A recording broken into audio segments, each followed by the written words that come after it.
हमारा अगला सवाल है कि मिष्टी का काम में किसकी किसकी भागीदारी हो सकती है, कैसे कहाँ संपर्क किया जा सकता है, मतलब किस विभाग में, और इसकी ट्रेनिंग कैसे और कहाँ मिलेगी। अच्छा सवाल है आपका। और ये अभी इसके लिए कैपेसिटी बिल्डिंग की बहुत सख्त आवश्यकता है। भारत में इसके लिए NCSCM, ये चेन्नई में कोस्टल डेवलपमेंट के ऊपर मिनिस्ट्री ऑफ फॉरेस्ट के अंतर्गत ये काम सिखाया जा रहा है। इन्वायरमेंट और क्लाइमेट चेंज का जो मंत्रालय दिल्ली का है, मिष्टी स्कीम उनके अंतर्गत आती है। और वो ये चाहते हैं कि इसके बारे में लोग सीखें, समझें, जानें। इसके हिंदुस्तान के दो बड़े जानकार लोग हैं। एक का नाम है प्रोफेसर MN साहू और दूसरे का नाम है दीना बंधु साहू।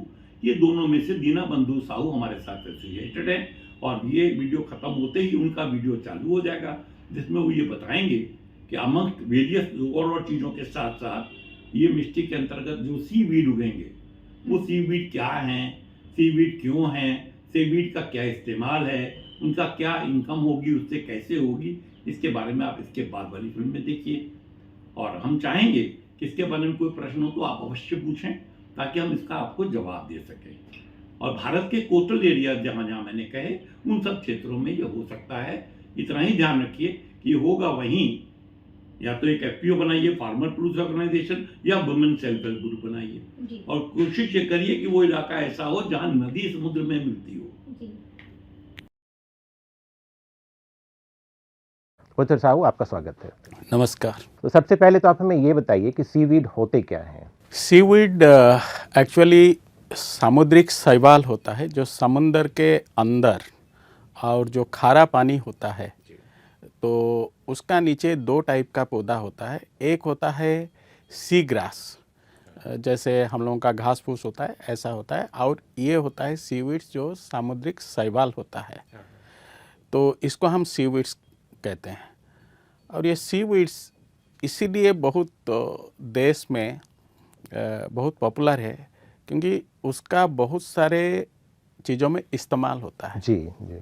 तो खाने में भी इस्तेमाल होता है, कॉस्मेटिक्स में भी इस्तेमाल होता है, टूथपेस्ट में भी इस्तेमाल होता है, आइसक्रीम में भी होता है, कपड़ा का प्रिंटिंग में भी होता है, और जो पैकेजिंग करते हैं उसमें भी होता है, मेडिसिन में भी होता है, और बायोटेक्नोलॉजी में भी उसका यूज होता है। और जो बायो फर्टिलाइज़र आजकल ऑर्गेनिक फार्मिंग का जो बात करते हैं उससे बहुत ज़्यादा होता है। उसके अलावा समुंदर में वो एक बहुत बड़ा मतलब कार्य करता है, जो हमारा कार्बन डाइऑक्साइड है वो उसको निकालता है। थोड़ा सा डिटेल में हम इसमें जाते हैं कि जैसे आपने कहा कि इसके इस्तेमाल बहुत सारे आपने बताए, तो एल्गी को, सीवीड को सुपर फूड भी कहा जाता है, तो इसमें ऐसी क्या खासियत है जिसकी वजह से इसको सुपर फूड कहते हैं? देखिए, कुछ एल्गी ऐसा है जिसमें कि जो प्रोटीन ज़्यादा है, आपका फैट बिल्कुल जीरो की बराबर है, और भरपूर मिनरल से, भरपूर विटामिन से, अमीनो एसिड से, और काफ़ी सारे फाइबर से, मतलब विटामिन C अगर देखेंगे, ऐसा एक सीवीड है जो सुशी के रूप में खाया जाता है। जापान में सुशी एक बहुत बड़ा इंडस्ट्री है जो बहुत सारे लोग खाते हैं उसको। उसमें विटामिन C ज़्यादा है, और उसमें एक अमीनो एसिड है जिसका एंटी कोलेस्ट्रॉल का भी एक्टिविटीज़ है। मतलब हमारा कोलेस्ट्रॉल का, दिल का बीमारी देखेंगे तो दुनिया में बढ़ता जा रहा है, तो सीवीड क्या है, वो एंटी कोलेस्ट्रॉल भी उसमें एक्टिविटीज़ है। और अभी अभी नया खोज से निकला है एंटी डायबिटिक भी एक्टिविटीज़ है। भारत में देखिए डायबिटीज़ की रेट कितना बढ़ रहा है, तो सीवीड्स का एक है एक्टिविटी जिसमें कि एंटी डायबिटिक है, बहुत सारे मेडिसिनल वैल्यू भी है, लोग भी बहुत सारे देश में उसको मेडिसिन की तरह खाते हैं, और एक नेचुरल फूड है, इसलिए वो सुपर फूड है।